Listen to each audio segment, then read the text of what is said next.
I'm Daniel Levine, and this is the Bio Report.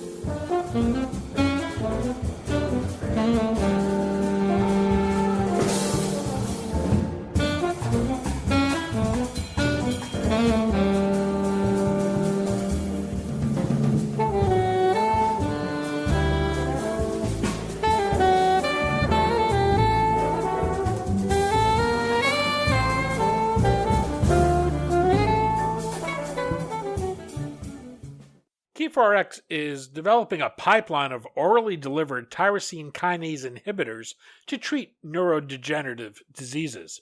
It has a portfolio of these drugs that it is optimized to penetrate the brain, clear damaged cells, and treat these conditions through the bulk disposal of disease-causing toxic proteins. It believes its approach offers the potential to significantly improve on current treatments, which it calls primarily palliative, because they fail to adequately eliminate the toxic proteins at the root of these deadly diseases. We spoke to KeifeRx CEO Chris Hoyt and co-founder and head of the company's scientific advisory board, Charbel Moussa, about how it has repurposed and optimized a cancer therapy to treat neurodegenerative diseases and why it may have broad application across these conditions.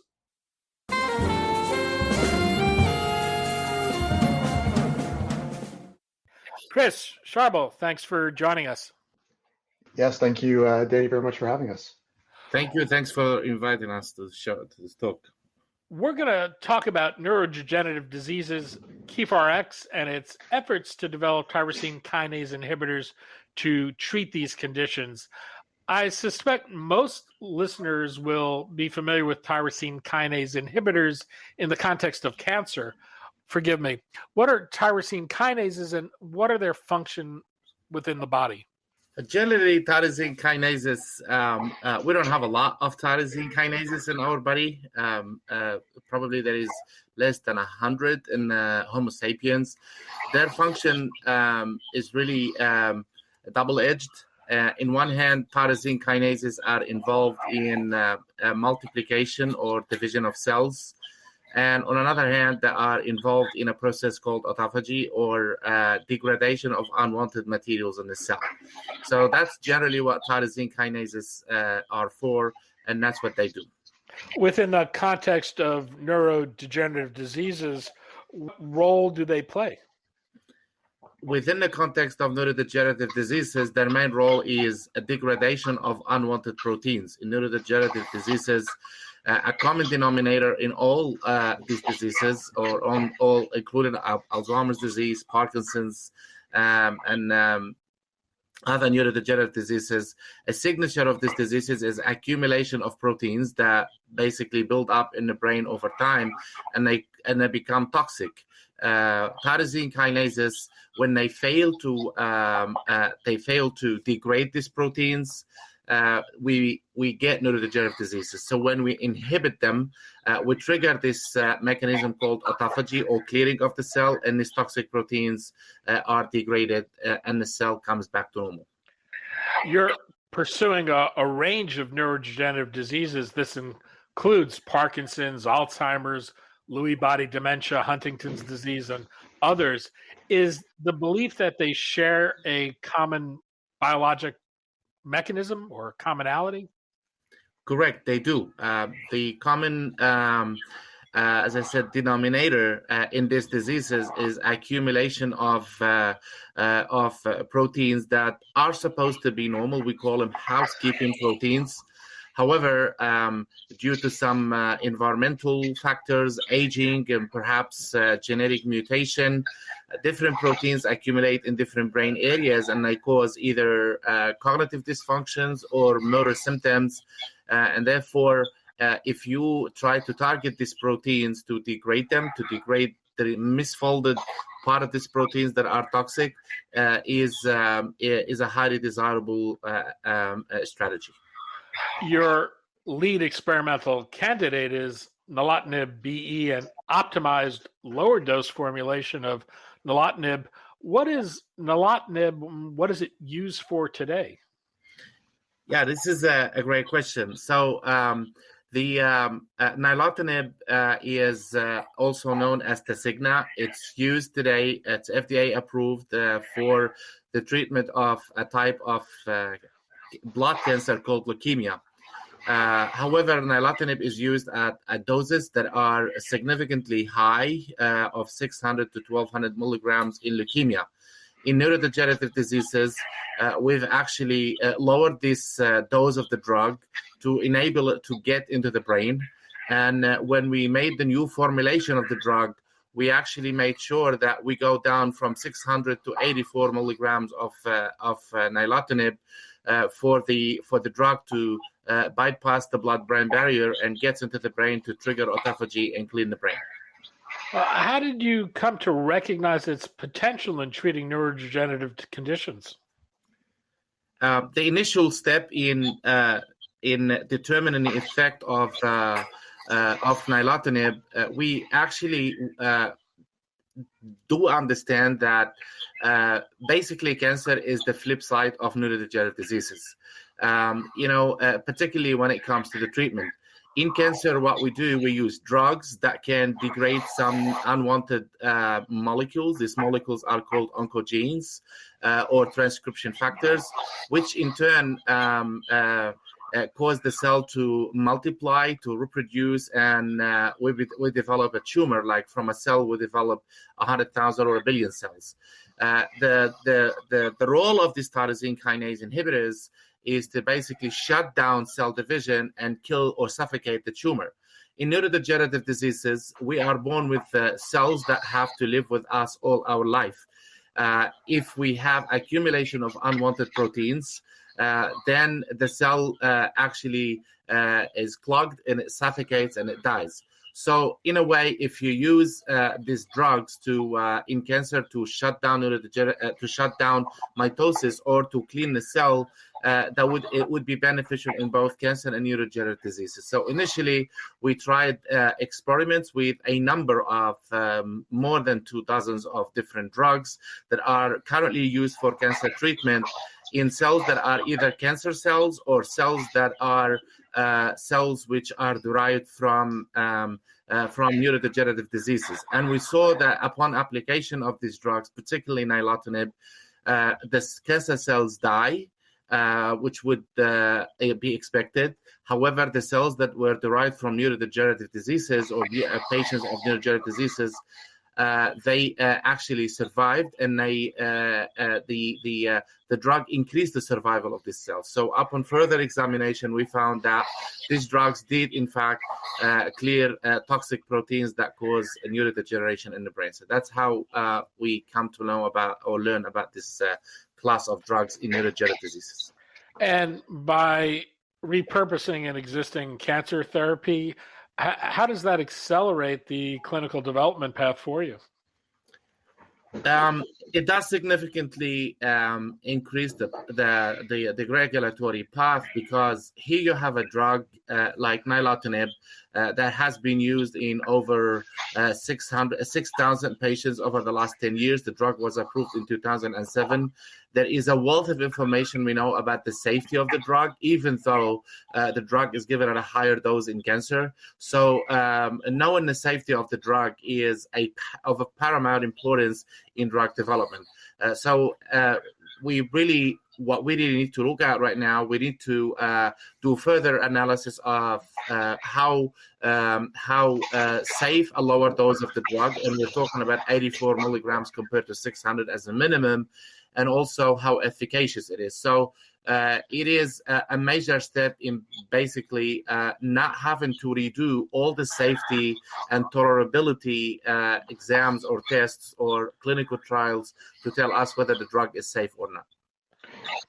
We saw some of this benefit in terms of a shortened regulatory path, just in our IND submission with the FDA. I mean, we were able to get through that process in 3 months and get the ability to proceed into our phase 3 trial. And so that shorter pathway was very evident to us so far.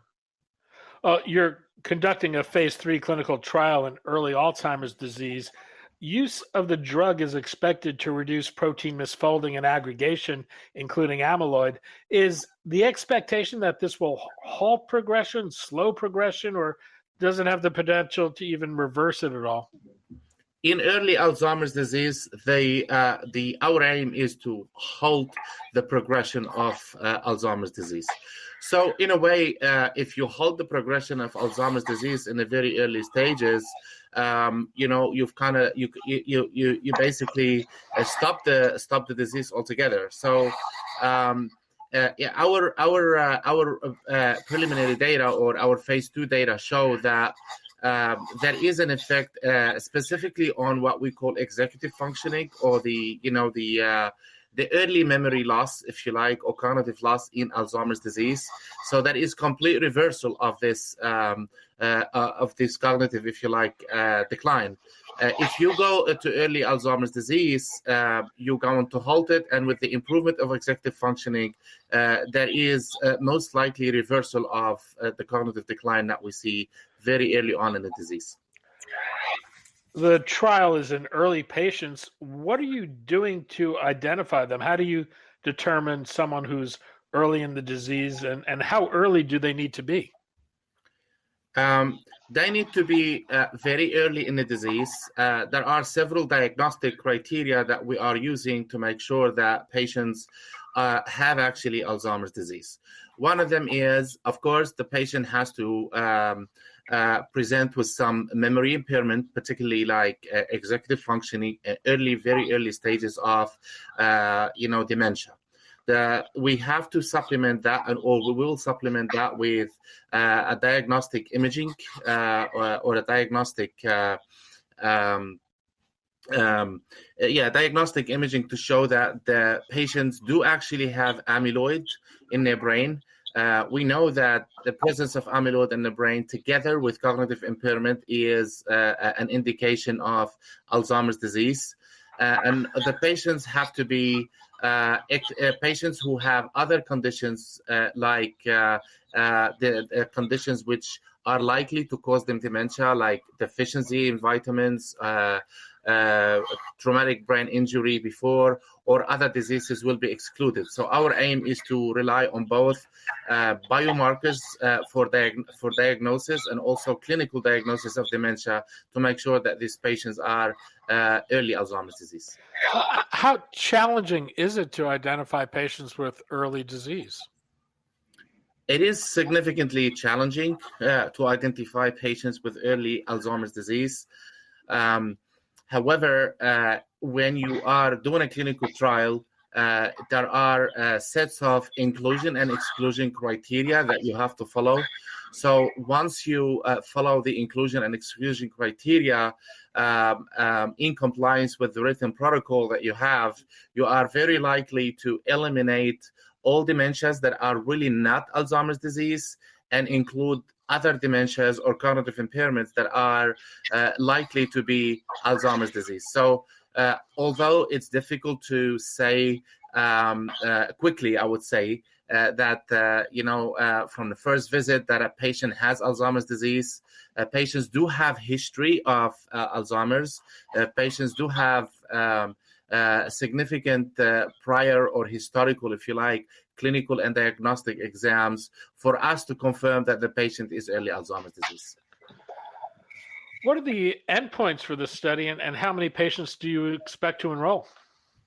The endpoint of the study, being a phase 3 study, is really reduction of the severity of dementia or halting the dementia in patients with early Alzheimer's disease. This will be also coupled with biomarker testing. Particularly, we will be looking at the brain to see if there is a reduction in the level of amyloid in correlation with with halting the cognitive impairment in these patients. The study will include is a multi-center study. It's a US-wide study. There will be almost 50 to 65 study centers. It will include 1,275 patients who will be randomized into 3 different groups of placebo. 184 milligrams, which is the lowest dose of nilotinib BE, and 112 milligrams, which is a higher dose. And these patients will be treated for a year and a half with the drug. That will be testing at the beginning and testing at the end of the study to make sure that the placebo group is significantly and clinically different from the drug groups after a year and a half of treatment. Phase 3 trials are often where promising Alzheimer's disease drugs go to die.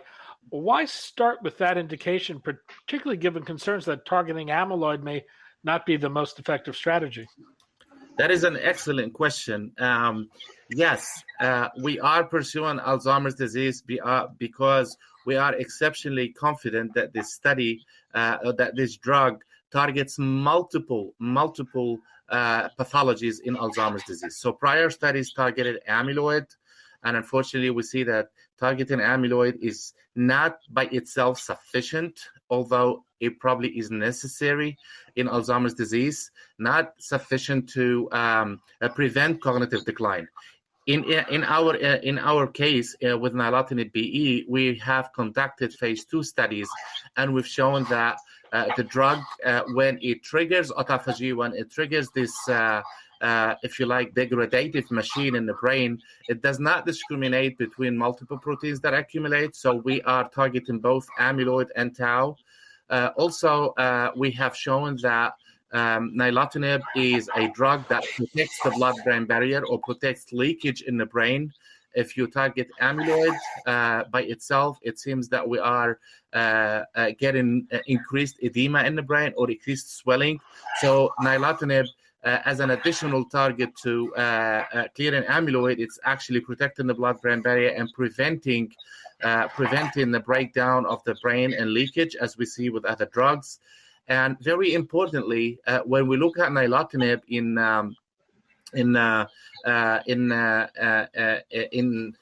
overall, when we clear amyloid in the brain, including beta amyloid that forms plaques and tau that forms tangles, we also see that there is a significantly reduced level of inflammation and inflammatory markers, and that's probably due to both reduction of amyloid and also protection of the blood-brain barrier. So we think that this is a superior drug to study because it targets multiple pathologies at the same time. And we've shown in our clinical trial, even though that the phase 2 trial is not designed to show clinical effects, we've shown that nilotinib does actually prevent the progression of dementia in the patients that we studied. So overall, we think that this is not a drug that is similar to other drugs that either have failed or have been registered and they have significant side effects. Yeah, I would also, just add real quick, I mean, that there's obviously significant unmet need in Alzheimer's. While you're correct that there's been obviously a lot of activity in the space in phase 3 that hadn't progressed the way the sponsors want, there's both a sort of huge market need and an unmet need there, which is also important to us. Well, the company has completed clinical trials of nilotinib in Parkinson's disease and is currently conducting clinical trials in Lewy body dementia and Huntington's disease through Georgetown University. Mm-hmm. What's known about the safety and efficacy of the drug from any of these studies to date? We're not seeing any side effects, and I think this is primarily due to the low dose of the drug we are studying compared to cancer. We are not seeing any side effects that are uncommon in the patient population that we are studying. So there is no red flags associated with the safety of this drug at all, specifically that we are using a lower dose of the drug. You completed a Series A in December for $6 million. That's not a lot of money given the indications you're pursuing. How far will this take you, and what's the plan to finance the company from here? Sure. Yeah, no. And so the Series A was really just designed to provide the capital that was required under our license agreement with Georgetown, and also provides us working capital for the development of our jutinib compounds, which are earlier stage compounds that were developed at Dr. Moussa's lab. So, we are now, we launched a $100 million financing last quarter that's solely focused on our Alzheimer's trial and fully funding that trial. Chris Hoyt, CEO of KeifeRx, and Charbel Moussa, co-founder and director of the company's scientific advisory board. Chris, Charbel, thanks so much for your time today. Thank you. Thank you, Dan.